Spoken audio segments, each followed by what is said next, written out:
Hello everybody, welcome to the Daily Grateful.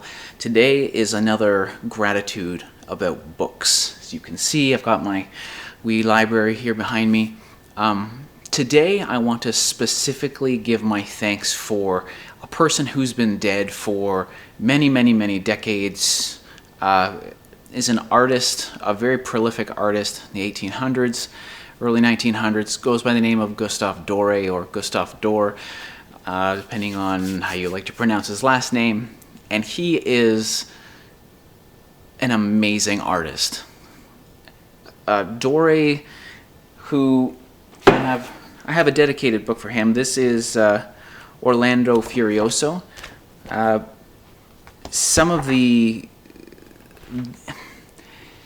His art was etching and carving. So he would carve or etch in metal plates or wooden blocks, depending on what time period he was carving in.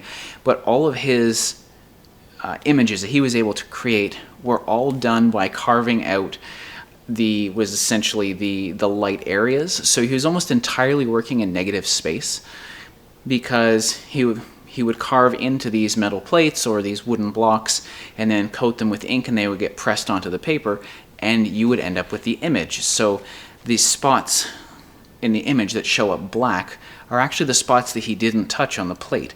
And his work is just brilliant, absolutely amazing. He was a prodigy, a child prodigy, a genius when it came to creating art.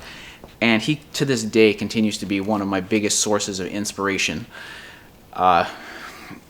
with my art, or with art in general.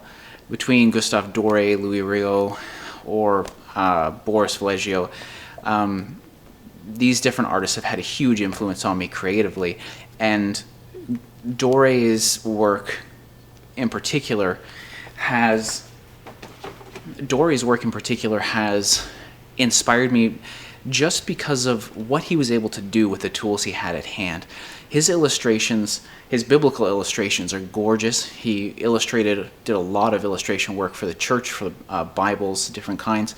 He did an illustrative version of Dante's Inferno, which is absolutely spectacular if you ever get a chance to see it. Especially if you look at the whole Divine Comedy, the Paradise and Purgatory, there's an image in there of heaven that he drew, and it's just unbelievable. Gorgeous work. I wish I could sit down with him at a table and pick his brain, because he's just such an amazing artist. I know very little of him as an individual or as a person, or I don't know a whole lot about his history, but all I know is that when I see his work, when I see his etchings, they touch me in a way that very few other artists manage to do. It's just pure inspiration. I absolutely love it. And I'm so thankful every time I manage to acquire a different book, a different volume that has Dore's work in it.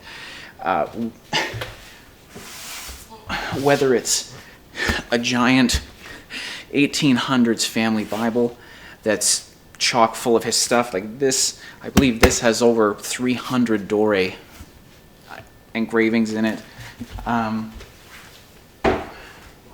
Whether it's a massive book like that, or whether it's a tiny book,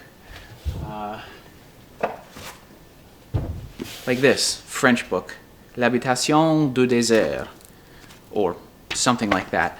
But whether it's these tiny images that are some of his earlier stuff, or whether it's this immaculate work he just done for the Bible or for some of these larger volumes, I'm always so grateful when I manage to find another Dore illustration that I haven't seen before, and I can't say enough about him. He's brilliant, and I am incredibly grateful for being able to see his work, to have him as inspiration. So, Gustave Dore, this is a gratitude for you and all the work you did. Thank you very much.